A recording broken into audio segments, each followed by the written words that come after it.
Salut à toi, bienvenue sur l'Instant Vertical, le podcast qui te ramène à l'essentiel. Ouvre bien grand tes oreilles, installe-toi confortablement et laisse les mots t'inspirer profondément.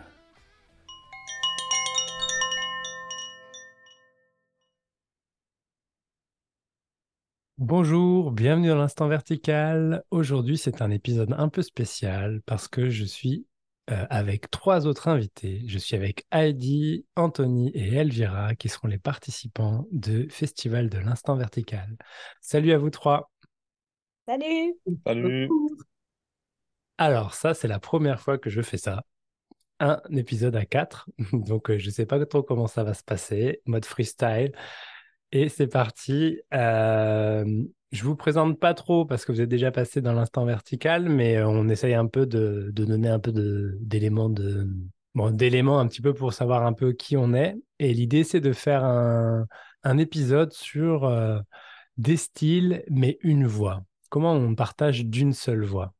Voilà, c'est un peu ça le cœur de ce festival qui va se dérouler ce week-end, 14 et 15 octobre. Alors, première question que je pose au centre et puis on y répond tous les quatre si ça vous va. Euh, c'est quoi le partage pour vous? Qu'est-ce qui vous tient à cœur de partager? Le mot qui m'est venu, il est complètement pas non-duel.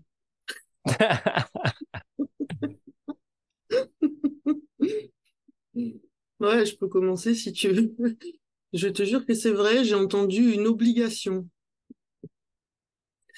Euh, Comme tu voulais, avant qu'on commence à enregistrer et qu'on se présente un petit peu,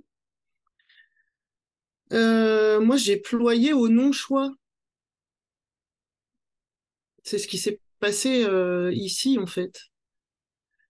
Euh, Comme j'étais pas en recherche, en quête spirituelle et que j'en avais absolument mais rien à fader de tout ça, c'était à 10 000 lieues de mes préoccupations.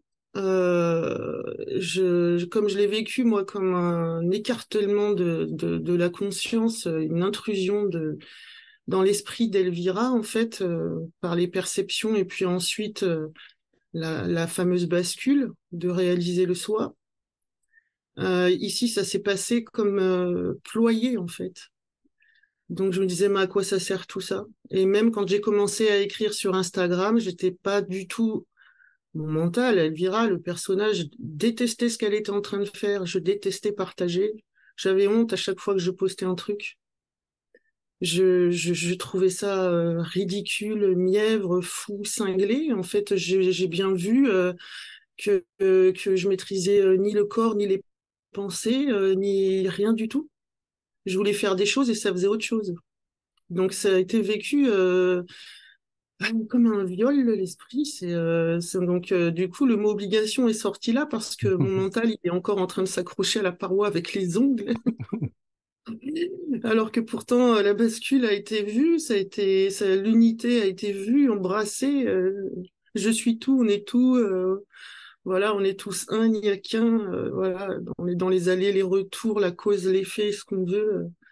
Mais le personnage, il a lutté contre ça. Donc en fait, moi j'ai ployé, puis petit à petit, en Elvira, ça accepte maintenant, ça commence à se rendre compte ben, que finalement c'est marrant, finalement on rencontre des gens rigolos, finalement on a des échanges fous et profonds, des fous rires absurdes pour le mental, mais des compréhensions aussi. Du coup, ben ça fait ce que ça fait. Voilà, donc finalement, le personnage, il est quand même content de partager, mais ça, quand tu as posé la question avant qu'on enregistre, vous pourrez peut-être expliquer pourquoi vous avez envie de partager, ça a grincé. Parce que en moi, ça grince encore beaucoup. Hmm. Voilà, je vais pas faire semblant, mais bon, ça partage, voilà. Et quant au fait de partager à Toulouse, en fait, tout ce que j'écris sur mon Insta, je me sers quasiment pas de mon clavier, je dicte, en fait. Donc je parle, je parle, je parle, je parle. Voilà, je suis quelqu'un de très finalement vocal. Donc bla bla bla bla bla bla bla. Et puis par ailleurs, à côté, avec mon travail à côté, je partage oralement aussi beaucoup beaucoup depuis très longtemps. Du coup, c'est quelque chose de fluide et spontané. Et puis mon mental, il est assez content de se dire qu'on n'a pas traversé quand même la jungle cul nu sans lumière, à rien comprendre, à être complètement dépassé par les phénomènes et les prises de conscience, et que quand même il y avait un truc à en faire. Si ça peut aider les gens, quand même, ça vaut le coup un petit peu. Donc voilà, ça en est. Et je te remercie vraiment de m'inviter, puisque ça va être la toute première rencontre spirituelle de ma vie. J'en ai jamais fait, j'ai même pas eu le temps d'en faire en public, en tant que public, en tant que chercheuse. Donc, ben écoute, il se passera ce qui se passera. Mais c'est joyeux à cette idée, ça c'est sûr, sûr, sûr. Merci. Merci Elvira. Bah, je vais enchaîner parce que tu m'inspires, Elvira. Et c'est vrai, cette question, pourquoi on partage, je me l'étais jamais posée. Pour moi, ça a commencé donc il y a très très longtemps et cette première expérience d'éveil et il y a eu plusieurs dizaines d'années, on va dire, d'intégration et de vécu et je ne partageais avec personne autour de moi. Je ne le disais pas, c'était mon petit monde intérieur que je gardais et que je vivais, euh, que j'explorais. Et j'avais écrit des textes déjà, les textes qui sont aujourd'hui partagés publiquement, on va dire. Mais je les gardais secrets, mais je les trouvais fantastiques dans leur vibration, dans leur vécu, mais je les partageais pas. Et, et tout d'un coup, il y a eu un peu comme tu dis, cette obligation, ce mouvement de vie qui a fait que je me suis pas posé la question, mais c'était je redonne et donc je parle et je partage parce que c'est de la joie, parce que c'était beau, parce que c'était l'évidence même que tout d'un coup partager. Et je me pose pas la question, je parle et j'écris énormément, alors que des années en arrière, il y avait une sorte de complexe à, à écrire parce qu'il y avait plein de jugements autour de ces écrits, que c'était pas assez stylé, que c'était pas assez bien écrit. Et là, aujourd'hui, avec cet élan qui est là, il n'y a plus aucune question, il n'y a plus aucun jugement autour de quoi que ce soit, ça partage et ça écrit et c'est tout. Et, et partager en direct, et donc dans ce festival là où on va se retrouver tous les quatre, partager en direct, bah, c'est tout de suite, j'allais pas dire plus vivant parce que pour moi c'est vivant aussi que de prendre mon ordinateur, l'ouvrir et écrire parce que c'est là, c'est bouillant, ça sort comme ça, donc c'est vivant, mais quand on est en présence des personnes, il se passe tellement plus de choses. Il y a beaucoup plus, il y a l'interaction qui est vivante, il y a les regards, il y a le toucher, il y a les émotions euh, qui circulent, il y a les vibrations, il y a enfin, tout ça, tout ce qui fait qu'on sent qu'on est unis, qu'on est un, tous ensemble. Donc j'adore écrire et j'adore parler, même s'il y a il y a beaucoup, beaucoup de silence aussi ici. Et la journée, et justement, les moments de partage sont d'autant plus riches euh, et d'autant plus intéressants que ça jaillit, ça sort et ça se donne comme ça. Et on reçoit aussi énormément, énormément quand on est en groupe, quand on est tous ensemble. Est-ce que j'ai oublié quelque chose? Je crois pas, non? Merci Heidi. Et toi, Anthony? Ouais, ben moi, ça m'a bien inspiré tout ça aussi, notamment ce qu'a dit Elvira en premier, parce que c'est vrai que le partage, c'est quelque chose qui s'est imposé ici aussi, et c'est comme si ce qui restait du personnage trouvait ça bizarre, ridicule, comme disait Elvira. Euh, Par exemple, je me souviens que moi, il y a un peu plus d'un an, je le pensais déjà à partager, mais il n'y avait pas encore l'élan de le faire, quoi. Et quand des personnes me disaient que sûrement je partagerais et tout, je sentais que ça résonnait juste, mais mon mental se disait ouais, je suis pas sûr, puis c'est la honte et tout, enfin tous ces genres de trucs. Mais en fait, ouais, des fois, ben en fait, c'est comme les autres élans qu'on peut avoir dans la vie, c'est que ça s'impose. Et des fois, on peut avoir l'impression, surtout quand il y a des peurs et tout, que c'est comme si on allait à l'abattoir. Tu sais, des fois, il y a des élans comme ça qui s'imposent. Tu sais que tu dois le faire. Hum, Et puis, presque, tu te dirais, mais alors, si ça te met aussi mal, pourquoi tu le fais? Ben, je sais pas, je dois le faire, quoi. Bon, après, là, je pense plutôt à d'autres élans que j'avais eu avant, quand j'étais vraiment identifié au personnage et tout. Mais là, disons que petit à petit, ça s'impose et puis ça se détend aussi, finalement. C'était plus au début, au moment de se lancer, que ça faisait un peu bizarre, mais maintenant, ben ouais, ça se fait tout seul. Et puis en fait, c'est vraiment, ça part de la joie de partager cette évidence de ce que l'on est véritablement, mais sans objectif. C'est vraiment un élan spontané du cœur de partager ça. Et voilà, c'est très joyeux. Et donc, ben, merci à toi de m'inviter à ce festival. Et puis, c'est un plaisir pour moi aussi d'assister à des rencontres en réel parce que On a perdu Anthony. Il n'y a personne. Il est Il resté a... illuminé. Merde. il a disparu, mais il n'a jamais existé. Voilà. Une seule voix, une seule voix. Autant que- Donc vas-y Anthony, on a été ouais, un peu coupé. Vas-y, ouais. on s'est arrêté à Donc je disais parce que sans quoi? doute que j'étais content de participer à ce festival parce que je trouvais que les rencontres en réel c'était touchant.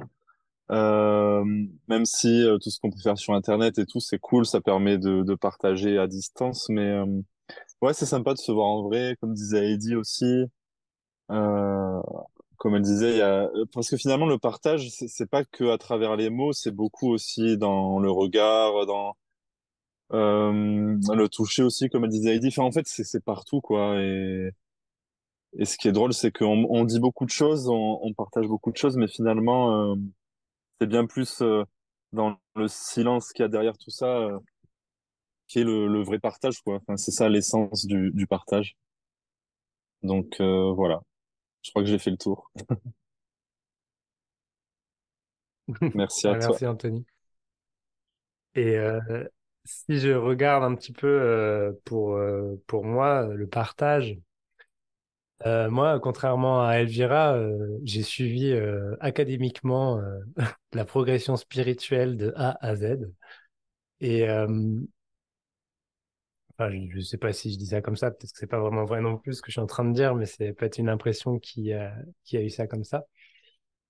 Euh, et en tout cas, le partage, il a été toujours présent dans tout ce qui a été cheminé au final. À chaque étape du chemin, par exemple, il y a toujours eu le partage qui était là. Et c'était même quelque chose d'assez essentiel pour moi parce que ça faisait vraiment un travail d'intégration, de prise de recul et qui ramenait vraiment à toucher l'essentiel. Et ça, c'était collé au cheminement. Je veux dire, ça n'a jamais été un truc du genre, bah, je vais partager une fois que j'aurai atteint certaines choses, etc. C'était impossible de m'empêcher d'en parler, d'en parler, d'en parler, d'en parler.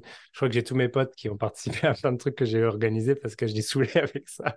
Donc, du coup, à un moment, ils arrivaient, ils venaient voir quand même de quoi je parlais. Voilà, en tout cas, j'ai partagé tout du long et à un moment donné, il y a eu aussi l'envie d'organiser des temps vraiment dédiés à ça et ça s'est plus fait sous des formats de stage, de retraite où là, j'ai vraiment goûté aussi au plaisir de réunir des personnes, de vivre des temps ouais, d'une forme de grande profondeur et je sais pas, quand il y a quelque chose qui est réuni où tout le monde pointe vers ce qui est là, vers ce silence que vous évoquez, vers cette présence ou peu importe les mots qu'on met dessus, bah, c'est comme s'il y avait une vibration forte qui permettait qu'elle ait touché, qu'elle ait pointé, qu'elle ait goûté de manière plus prononcée. Et, euh, et voilà, ça fait partie largement des choses qui sont arrivées, on va dire, dans ce dépouillement également aussi, ça a largement contribué. Donc le partage pour moi était vraiment quelque chose d'assez essentiel tout au long, on va dire, du chemin spirituel jusqu'à ce que ce goût continue et ait envie même de se développer sous d'autres formes. Voilà, donc organiser un petit festival de l'instant vertical, pour moi, que de la joie, du bonheur, parce que j'aime ça. J'aime aussi avoir les personnes en face, vraiment. C'est un peu difficile pour moi de faire du micro ou de la vidéo, mais en tout cas, d'avoir les personnes en face, c'est vraiment quelque chose qui me semble essentiel, en tout cas, quand on est tous rassemblés, qu'il y a une sorte de magie qui peut s'opérer aussi avec ce qui s'y apparaît. Voilà ce qui m'est venu en vous écoutant. Super. Donc, Magnifique. vas-y, Heidi, tu veux dire quelque chose? Je disais magnifique.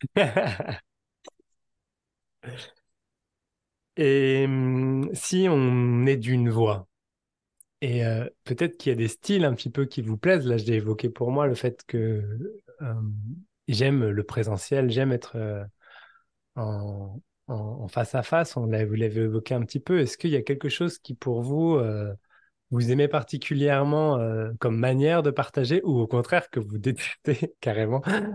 Qu'est-ce qui... je te regarde Elvira quand je dis ça, mais qu'est-ce qui vous touche vraiment, vous, comme manière de partager? Comment ça s'exprime pour vous? Hum, Détester, ça sera un bien grand mot. Quand c'est très solennel, je m'ennuie. Moi, j'aime beaucoup l'interaction. Et puis, de toute façon, ma manière de partager, moi, je n'ai aucun, très peu de vocabulaire spirituel. J'en ai quand même un peu, mais très peu. Et puis, j'ai pas de cursus non plus là-dedans. Donc, j'ai pas suivi de gourou ou d'enseignement ou tout ça. Donc, j'ai très peu de langage. C'est un langage que j'ai appris très récemment. Donc, dans les partages, moi, je pars du concret.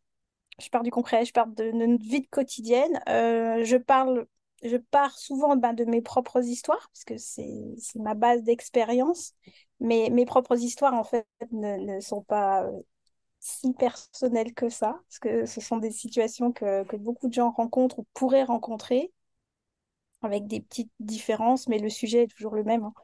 Donc j'aime bien moi parler et interagir, poser des questions ou qu'on me pose des questions et qu'on parte d'une situation concrète et de cette situation de base, ben, on élargit le regard, on élargit le cœur, on élargit tout ça pour finalement arrêter de réfléchir et se laisser aller à ce qui vient. Donc j'aime beaucoup les interactions, voilà.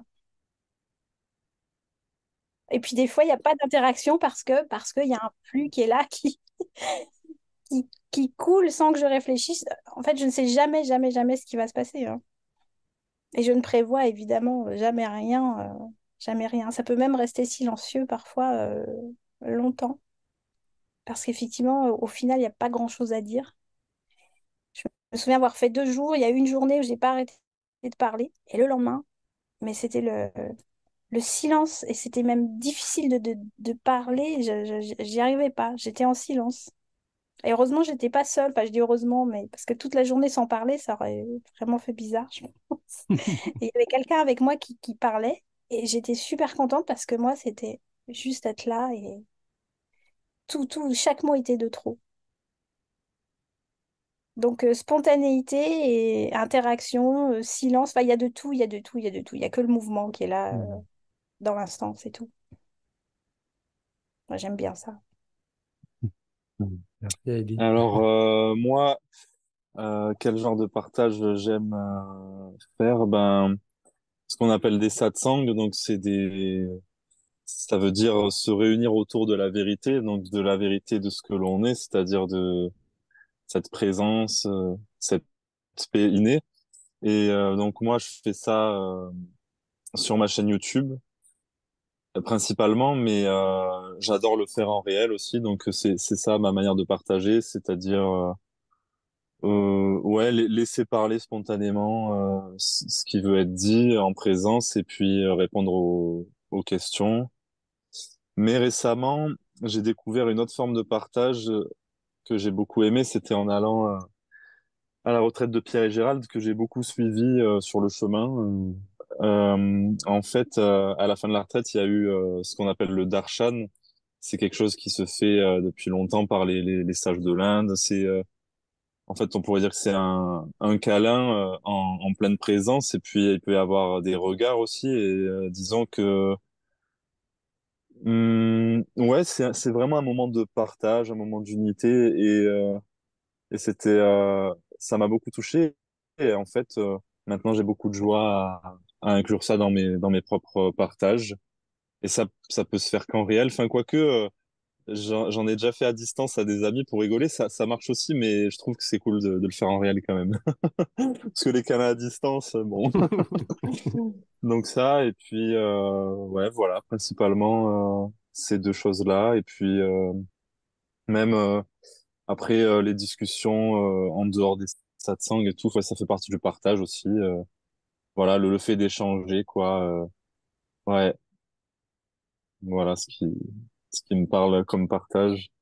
Et aussi, ouais, comme disait Heidi, quand c'est trop solennel ou quand, par exemple, moi, quand il y a trop de détails et tout, euh, chaque partage a sa couleur et a sa place, mais moi, on me dit souvent que mes partages sont simples et de toute façon, j'ai pas vraiment le choix. Voilà. C'est pas que dire des termes compliqués, ça nous éloigne de l'essentiel, mais voilà, comme il a dit aussi, il y a pas grand-chose à dire et moi, c'est un peu ça le cœur de mes partages, c'est que ouais, il y a pas grand-chose à dire. Et c'est simple quoi. C'est censé être simple en fait. Parce que notre réelle nature, c'est la simplicité même justement. Donc voilà. Merci Anthony. Et toi, Elvira? Alors, ce qui m'est venu en écoutant tout ça, c'est... alors moi, j'ai jamais animé de satsang. Je suis toute seule sur mon Instagram. J'ai fait quelques petites vidéos spontanées. C'est des élans spontanés. Mais en fait, je ferai le parallèle avec finalement, j'ai un peu partagé, universalisé, vulgarisé, simplifié, apaisé des peurs, aller embrasser des traumas de l'ego, du mental pour un peu transcender, élargir le regard en fait de par mon métier parallèle. Je suis réalisatrice du documentaire et je ne parle que d'injustice, d'impunité, de dictature en Amérique latine, des films finalement sur des sujets très très durs, disparition de personnes, tout ça. Je fais ça en parallèle, j'ai toujours fait ça. Et combien de fois, par contre, je me suis retrouvée devant le public, et là, je vais faire un peu un parallèle, en fait, avec le micro, avec des fois des centaines de personnes à expliquer mon travail. Et là, ce que je trouve de commun entre les deux, comme j'ai pas fait de satsang, c'est lié à mon histoire familiale, cette histoire de dictature au Chili, et à la croisée de l'intime et de l'universel, en fait. On revient à nouveau à la croix et au centre de la croix, que quand on parle, alors il y a ce truc qui est souvent dit, il n'y a personne. Moi, pour moi, il y a un hyper quelqu'un, en tout cas un hyper filtre. On choisit pas tous les mêmes mots, on n'a pas tous les mêmes couleurs, mais on part quand même d'une sensation d'humanité. On a notre vocabulaire, notre spécificité. Et dans un hyper filtre qui s'appelle Elvira, il y a quelque chose qui nous touche tous, qui traverse et qui en parle à sa façon, ce qui fait que quand je parle, quand j'écris sur Insta ou quand je parle de mes films, où ça touche à mon histoire familiale, en fait, l'hyper intime vient parler de ce qui nous touche tous. Et là, si on rebascule sur ce qu'on appelle la spiritualité, je crois qu'il y a quelque chose comme ça qui se passe. Et je m'étais rendu compte quand encore maintenant, hein, j'anime des discussions, enfin voilà, après les films, je dois parler au public, je me rends compte que ça parle tout seul. Combien de fois je me suis dit, mais c'est incroyable, comment j'ai fait pour tenir cette tirade et tenir mon idée du début à la fin. Et il y a peut-être quelque chose comme ça, en fait, qui se rejoue, en fait, un peu sur le même système, quoi. Pour moi, le filtre que, que je ressens, le corps, les goûts, le choix des mots, c'est comme quand tu as une lumière au cinéma, tu mets un projecteur et tu mets une gélatine bleue ou rouge, ça prend la couleur, mais c'est le même phare pour nous quatre, pour tout le monde. Et du coup, moi, c'est peut-être ça que je ressens, en fait. C'est la croix, quoi. Il y a ces perceptions verticales du monde vues par le mental, les peurs. Tout ce qui est les doutes, les analyses, tout ce qu'on sait là. Et puis ce truc, effectivement, vertical, là, qu'on est tous, ou qui, qui est tout. Donc voilà, il y a peut-être un truc un peu comme ça, moi, que je reconnais, en Hmm. fait, dans les deux systèmes. Je me rends compte qu'en fait, j'ai toujours fait ça, mais Hmm. dans d'autres domaines et en pensant être quelqu'un. Alors que pourtant, je me rendais bien compte que même sur mes tournages, il y avait des évidences, des synchronicités, des signes, des phénomènes, des trucs et des machins, mais c'était complètement nié, ça voulait pas voir. Mais là maintenant, c'est regardé autrement, mais finalement, c'est le même système. Il y a un truc chez moi où je me rends compte que ça vulgarise, ça universalise, et puis ça rigole parce que dans les tournages, dans les cimetières, dans les charniers au Chili, on piquait des fous rires avec les gens qui me racontaient ce qu'ils avaient vécu. Donc il y avait aussi passé au-delà des peurs et voilà pour toucher quelque chose que j'identifiais pas à l'époque en fait. Mm. Voilà ce que je peux peut-être en dire. Ouais, il y a ça qui se retrouve. Donc on verra à Toulouse ce qui va se passer. Mais oui, c'est vrai que j'ai l'habitude de mélanger l'hyper intime et le collectif, ou en tout cas l'universel. On prend les mots qu'on veut, mais ça fait 20 ans que je fais ça, mais dans un autre domaine. Donc c'est pour ça quand tu m'as proposé ça, il n'y a pas eu trop une forme de trac de s'exprimer, même si je me sens nouveau-né dans le domaine. Voilà quoi. Qui vivra verra, mais j'y vais confiante, puisque maintenant je vois bien que j'écris, je parle, ça écrit, ça sort comme ça sort, et puis ça sera bien. Super, merci Elvira. Si je réponds à cette question pour ma part, le mot qui est venu quand je vous écoutais, Heidi et Anthony, c'était enfant terrible. J'ai, j'ai un truc d'enfant terrible quand je partage. Voilà, je suis désolé. J'ai un sourire super sadique qui apparaît sur mon visage. Et les gens qui sont en retraite, ils font, oh là là, le sourire est apparu. Et en fait, j'ai un truc, mon partage, il se base enfin, essentiellement, en tout cas, dans ce que moi j'aime faire, ou dans ce que j'ai pu vivre avec d'autres personnes, à travers l'expérience directe, en fait, de se mettre dans des situations de vie, de propositions, d'exercices, d'ateliers, de marche, enfin, peu importe ce qui est proposé. Ou c'est à partir de ça qu'il y avait comme un truc qui pointait, qui derrière, ça en retirait quelque chose, ou ça parlait derrière. Mais généralement, je peux pas m'empêcher d'aller emmener les personnes là où ils n'ont pas envie d'aller. Et ça me fait jubiler, grave. Voilà. Et en même temps, c'est en douceur, hein, des fois. Mais il y a un truc un peu... ouais, c'est pour ça que le mot folle sagesse me vient beaucoup. C'est que j'ai vraiment, des fois, l'impression d'être traversé par une folle sagesse qui va... il y a pas de... Je prévois rien, même en stage ou en retraite. Mais il y a vraiment quelque chose qui traverse et qui va créer ce qui est nécessaire au moment où ça l'est. Et généralement, j'en suis un des acteurs, on va dire, et tout le monde en est un acteur. Mais je suis celui qui va, qui va gratter, qui va gratter, qui va pointer, qui va mettre en lumière. J'ai un peu la tendance à vouloir prendre la tête de la personne, à lui faire regarder son caca. Un peu ça, quoi. Et voilà, ça si en vous écoutant, je me suis rendu compte que ah ouais, c'est vraiment quelque chose qui moi m'anime beaucoup. Et parler et pointer avec des mots, c'est quelque chose aussi que j'aime faire. Mais c'est vrai que généralement, je le fais toujours à partir d'une expérience concrète ou de quelque chose qui est là en train d'être vécu. Et c'est là où il y a de l'inspiration en tout cas et que je sens traverser. Et c'est une des raisons pour laquelle c'est pas si facile pour moi de partager quand il n'y a pas quelqu'un en face de moi. Par exemple, d'écrire des posts sur, sur les réseaux sociaux ou même de parler à un micro tout seul quand il n'y a pas quelqu'un qui est en face de moi à qui je parle, bah, j'ai du mal à me rentrer dans quelque chose, de dire que je parle à des gens par biais même pas direct, ouais, du coup. Mais je parle quand même à des gens, mais ils sont pas là. Je peux pas lire leurs expressions, je peux pas lire plein de choses que je lis, je pense, d'habitude. Voilà, en tout cas, mon type de partage, il est beaucoup axé par l'expérience, en tout cas, par du concret, par de la mise en jeu, même beaucoup.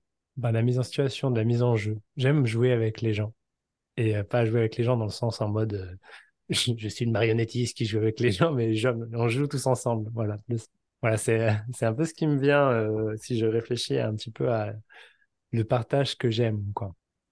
Ce que tu me dis me fait penser, ce que je racontais, c'était un peu comment moi je le vivais depuis ici, mais c'est vrai que moi, si on parle de tonalité, autant dans ma vie de tous les jours, chez moi, il y a un côté, c'est pas de la provocation, c'est un peu par le choc. C'est marrant parce qu'en design humain, là, cette discipline que je pratique, j'ai la porte du choc. On apprend par le choc et en fait, on éclaire l'autre par le choc. Moi, il y a un côté rebelle, quoi. Mais un peu rebelle à contre-courant, en fait. Mais je le constate, c'est pas, je suis rebelle, c'est même pas un caractère, mais je me rends compte même dans le traitement que ce soit mes films, que ce soit mes écrits, ben ça va secouer le cocotier des protocoles et des habitudes. Je le vois bien, ça fait ça. Ça n'aime pas les usages. Ça va en parler autrement, ça va en rigoler, ouais, on va retourner le truc, on va simplifier, on va poser sur la table l'objet et on va le regarder comme il est, quoi. Voilà, moi, c'est vrai que ça accroche pas trop les terres, j'allais dire. C'est vrai que que de décrire notre véritable nature, moi, c'est plutôt le mental qui prend le mental par la main. C'est viens avec mon mental là, mon gros mental là ben c'est pareil. Enfin, excusez-moi, je suis une parenthèse design humain, mais cette porte 51 là qui est le plus gros ego du schéma corporel là, c'est marrant parce que quand j'ai découvert ça, c'est constaté. Oui, j'ai un gros ego et je prends l'ego des gens, le mental par les mains, par la main. Bah viens, on va regarder parce que voir le mental, faire connaissance avec son mental, on donne autant d'informations sur ce qu'on est de façon en miroir, un peu en négatif, comme une photo en négatif. On pense tout le temps qu'il faut éjecter le mental et la personne pour découvrir ce qu'on est. Ah non, et c'est complètement inclus en fait. Ça en fait complètement partie. Quand tu connais les contours de cet objet, tu connais les contours du non-objet. Du coup, je me suis rendu compte qu'il y avait quelque chose comme ça en creux, en plein, qui fait que c'est pour ça que moi je vais te parler de la voix dans ta tête comme de radio friture, la CB des flics, la voisine qui vient gueuler devant ta porte, un gamin qui chiale dans le train. C'est comme ça que je te parle du mental, mais plus tu connais ton mental. Moi, je savais même pas que j'avais un ego, je savais même pas que j'avais un mental. Quand j'ai commencé à avoir des perceptions médium pendant un an dans tous les sens, je l'ai découvert. Il m'a fallu 6 mois pour tomber sur le mot, et puis 6 mois d'études pour comprendre ce que c'était que le mental. Je savais même pas ce que c'était. Et même une fois qu'il y a eu la bascule dans le tout, j'ai continué à faire connaissance. Je me dis, mais alors ça veut vraiment dire que ma personnalité n'existe pas? Donc c'est arrivé dans ce sens-là pour moi, et ça continue de faire connaissance avec le mental, et c'est peut-être ça, moi, que je fais. Il y a aucun scrupule à être un mental qui parle à un mental, et c'est ce qui se passe, c'est tout, ça se passe comme ça. J'explique aux gens qui sont cinglés, et qu'ils ont des hallucinations, et qu'ils inventent des trucs du matin au soir, et qu'on est tous givrés, mais qu'en fait, on est des enfants perdus. Et je leur apprends à faire connaissance avec qui ils croyaient être, qui ils n'étaient pas, et à pardonner ce regard fou de croire d'être quelqu'un. Donc c'est peut-être ça un peu, j'allais dire, la coloration, la tonalité de ce que je fais, qui finalement, c'est vrai, est moins dans la description du silence qu'on est, qui est là pourtant, qui est là tout le temps. Je le suis, comme vous, mais c'est dans la tonalité, il est constaté ça. Voilà. Merci, merci. Est-ce que vous voulez rajouter quelque chose, Anthony et Heidi? Moi, ça va. Je sais pas. Il m'arrive parfois d'être un peu très cash aussi, très cash, d'aller droit au but, quoi, dire allez, on arrête les blabla aussi. Ça peut être parfois aussi très brutal. Ça peut. Quand ça part trop dans le blabla du mental, justement, ça me saoule, c'est fatigant et là, je peux être très, très, très tranchante. C'est un peu, on pourrait dire, bon, allez, tais-toi et viens faire un câlin. Voilà. Dépose-toi. Parce que, un peu comme Anthony, j'aime bien faire les câlins aussi. Ça pose tout le monde, ça nous rassemble à l'essentiel, quoi. Ça nous ramène dans le sang, dans le cœur. Elvira, je te vois faire la grimace. Moi, j'aime bien. J'aime bien aussi. J'aime bien aussi faire le câlin. Tais-toi et viens faire un câlin et on se remet ici maintenant. On respire ensemble, d'un seul cœur, d'une seule respiration. Et ça pose le mental, ça pose les discours parce que c'est essentiel. Et pourtant, le mental, oui, moi je suis d'accord avec Elvira, on en a besoin. Moi j'ai un gros mental, j'ai une grosse réflexion, je m'en sers tout le temps, il n'est pas question de l'enlever. Mais il y a une façon de s'en servir peut-être. Hmm. Bon, voilà, c'est tout. Ouais, en fait, finalement, j'ai de plus en plus, moi aussi, quand je vois, par exemple, quelqu'un qui tourne en boucle sur les mêmes histoires et tout, et qui me raconte les mêmes croyances, au bout d'un moment, je sens que ça en a marre d'être juste doux et de caresser dans le sens du poil, et que ça veut choquer aussi, comme elle disait Elvira. Et ça m'arrive de plus en plus. Mm. Et après, c'est sûr que c'est le genre de truc, quand moi-même ça m'arrivait de me prendre des claques comme ça en réalisant un truc sur moi, ça fait pas plaisir, mais en même temps, c'est vraiment des cadeaux, tout ça, de pouvoir voir qu'est-ce que l'on croit qui nous limite à l'intérieur de nous, quoi. Et donc Mm. ça m'arrive aussi, voilà, si quelqu'un me raconte des trucs, je sais pas, si quelqu'un me dit, oui, imagine s'il se passait ça, ça serait horrible. Oui, oui, ça serait horrible. Oui, goûte ce que ça fait, que ça serait horrible. Oui, oui, tu peux tout perdre, on sait pas, tu peux mourir dans 5 minutes. Oui, goûte ça, oui, oui. Et en fait, jusqu'à arriver à ce point où il y a aucun problème une fois que tu as traversé toutes ces histoires qui n'existent pas en réalité, quoi. Voilà, ça m'a inspiré ça. Bah, merci beaucoup. Si vous disiez un petit mot sur le festival qui nous attend ce week-end, tous les quatre, qu'est-ce qui vous viendrait pour clôturer cet épisode? Moi, absolument rien, c'est encore trop loin là. Je veux qu'on se projette dans le futur. Ça va pas. Bah oui. Dans une semaine, Laisse mon mental dormir, c'est pas gentil. mais qu'est-ce donc? Bah, on va bien rigoler. Oui, c'était le hashtag que tu as posté, j'ai adoré. Si vous regardez tous les hashtags de Benjamin sous les promotions, vous verrez, on va bien s'amuser. S'amuser. On va s'amuser. On On va va bien user s'amuser. l'âme illusoire. Ouais, moi c'est ça aussi là, je sens au-delà du festival en lui-même qui est non trop loin, comme tu dis Heidi. Mais c'est vraiment un plaisir. Là, ça fait quelque temps qu'on parle ensemble, interagit et qu'on est en lien. Et je sais pas, qu'on soit tous les quatre à aller faire ce truc et tout. Ça a beaucoup de goût pour moi. J'aime beaucoup. Je me marre beaucoup à lire vos petits messages sur WhatsApp. Et je suis ravi d'aller partager avec des voix totalement ouais, différentes et de montrer qu'il n'y a qu'une voix, quoi. Enfin, qu'il y a des voix, mais ça parle que de la même chose en tout cas, d'une seule voix, quoi. Et ça, j'aime ça. Voilà, ça j'aime beaucoup. Donc ça me dit ça sur le festival. Voilà, qu'on va bien s'amuser tous ensemble avec les participants et les participantes. Ouais. C'est la joie, oui, de vous rencontrer tous. Bon, Anto, bon, maintenant c'est une vieille histoire. Elvira et toi, Benjamin, ouais, ouais, c'est beaucoup de joie aussi. Merci d'avoir créé ça, ouais. Je me disais que je vais pouvoir éprouver ce que c'est que d'être en présence de quelqu'un qui a réalisé. C'est cette semaine, il y a un de mes abonnés qui m'a contacté, qui passait vers Montpellier et on a mangé ensemble. Et finalement, avec une copine à lui, voilà, on a été manger un burger. Après, on a fait une soirée, tout un tas de trucs et tout ça. Et c'était la première fois que je passais du temps avec quelqu'un qui avait réalisé. Et j'ai découvert cette sensation, effectivement, d'être comme dans une bulle de coton au milieu du monde. Et c'était hyper joyeux et très rigolo. Il y avait pas de questions, il y avait Mm. pas d'observation, de compétition, de timidité, de comparaison, tous ces machins-là qu'on connaît par cœur.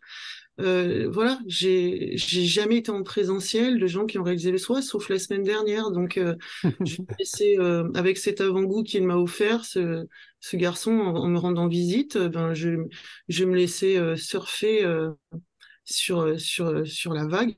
Et voilà, allons-y, quoi, gaiement. Super, bah merci beaucoup pour cet épisode d'amorce du festival. Est-ce que vous voulez dire un dernier mot? Bah juste merci à toi et puis merci à tous et puis ça va être sympa. Voilà. Là, je serais presque en train de découvrir ce que c'est que la gratitude. Oh. Oula, faut faire gaffe, attention. Après, parce qu'il y a le cœur qui s'ouvre. Ah non, non, ça va, les phénomènes là. Oui, oui, gratitude de toutes ces rencontres, ces partages, ces ouvertures, ces créations, là, ces joies, ces gratitude pour tout ça, ouais. Eh bien, merci beaucoup. Merci. Merci, merci. Je vous souhaite une belle semaine et on se retrouve samedi et dimanche pour le festival Instant Vertical. Il reste des places si vous écoutez encore cet épisode. Peut-être pas si c'est juste avant le festival, mais il reste encore quelques places, donc n'hésitez pas à aller voir sur le site internet qui est sur les réseaux sociaux sur Instant Vertical. Merci, ciao. À tout bientôt tout le monde. Merci de votre écoute. En attendant de vous retrouver la semaine prochaine pour un nouvel épisode, je vous invite à retrouver l'Instant Vertical sur les réseaux sociaux, Instagram et Facebook, et à plonger dans ce silence infini, dans la verticalité de l'instant.